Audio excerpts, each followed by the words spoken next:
ಶಿವಾಜಿನಗರದಲ್ಲಿ ಪಾದಚಾರಿ ಮಾರ್ಗ ತೆರವು ಕಾರ್ಯಾಚರಣೆ ವೇಳೆ ಅಧಿಕಾರಿಗಳ ಮೇಲೆ ಹಲ್ಲೆ, 5 ಬಂಧನ. ಬೆಂಗಳೂರಿನ ಶಿವಾಜಿನಗರದಲ್ಲಿ ಪಾದಚಾರಿ ಮಾರ್ಗಗಳ ಅತಿಕ್ರಮಣ ತೆರವುಗೊಳಿಸಲು ತೆರಳಿದ್ದ ಗ್ರೇಟರ್ ಬೆಂಗಳೂರು ಪ್ರಾಧಿಕಾರದ ಅಧಿಕಾರಿಗಳು ಮತ್ತು ಸಿಬ್ಬಂದಿಯ ಮೇಲೆ ಬೀದಿ ವ್ಯಾಪಾರಿಗಳು ಹಲ್ಲೆ ನಡೆಸಿರುವ ಘಟನೆ ಮಂಗಳವಾರ ನಡೆದಿದೆ. ಸಚಿವ ಕೃಷ್ಣ ಬೈರೇಗೌಡ ಅವರ ನಿರ್ದೇಶನದಂತೆ ತೆರವು ಕಾರ್ಯಾಚರಣೆಗೆ ತೆರಳಿದ್ದ ಸಹಾಯಕ ಕಾರ್ಯನಿರ್ವಾಹಕ ಇಂಜಿನಿಯರ್ ಗೌತಮ್ ಹಾಗೂ ಮತ್ತೊಬ್ಬ ಅಧಿಕಾರಿ ರುಚಿತಾ ಅವರ ಮೇಲೆ ಹಲ್ಲೆ ನಡೆಸಿ ಪೆಪ್ಪರ್ ಸ್ಪ್ರೇ ಸಿಂಪಡಿಸಲಾಗಿದೆ. ದಾಳಿಯಲ್ಲಿ ಗಾಯಗೊಂಡ ಟ್ರ್ಯಾಕ್ಟರ್ ಚಾಲಕ ಮತ್ತು ಜೆಸಿಬಿ ನಿರ್ವಾಹಕ ಸೇರಿದಂತೆ ಸಿಬ್ಬಂದಿಯನ್ನು ಆಸ್ಪತ್ರೆಗೆ ದಾಖಲಿಸಲಾಗಿದ್ದು, ಈ ಕೃತ್ಯವನ್ನು ಸಚಿವ ಕೃಷ್ಣ ಬೈರೇಗೌಡ ತೀವ್ರವಾಗಿ ಖಂಡಿಸಿದ್ದಾರೆ. ಪ್ರಕರಣಕ್ಕೆ ಸಂಬಂಧಿಸಿದಂತೆ ಈಗಾಗಲೇ 5 ಶಂಕಿತ ದಾಳಿಕೋರರನ್ನು ಪೊಲೀಸರು ಬಂಧಿಸಿದ್ದು, ಪ್ರಮುಖ ಆರೋಪಿ ಬಸವರಾಜ ಪುದುಕೋಟೆ ವಿರುದ್ಧ ಕೊಲೆಯತ್ನ ಹಾಗೂ ಗೂಂಡಾ ಕಾಯ್ದೆಯಡಿ ಪ್ರಕರಣ ದಾಖಲಿಸಲು ಸೂಚಿಸಲಾಗಿದೆ.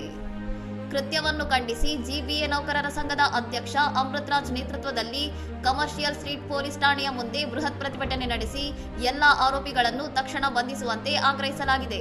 ಕರ್ತವ್ಯ ನಿರತ ಸರ್ಕಾರಿ ಅಧಿಕಾರಿಗಳ ಮೇಲೆ ಇಂತಹ ಹಲ್ಲೆಗಳು ಕಾನೂನು ಗಂಭೀರ ಉಲ್ಲಂಘನೆಯಾಗಿದ್ದು, ಅತಿಕ್ರಮಣ ತೆರವು ಕಾರ್ಯಾಚರಣೆಯನ್ನು ಯಾವುದೇ ಕಾರಣಕ್ಕೂ ನಿಲ್ಲಿಸುವುದಿಲ್ಲ ಎಂದು ನೌಕರರ ಸಂಘ ಮತ್ತು ಅಧಿಕಾರಿಗಳು ಸ್ಪಷ್ಟಪಡಿಸಿದ್ದಾರೆ.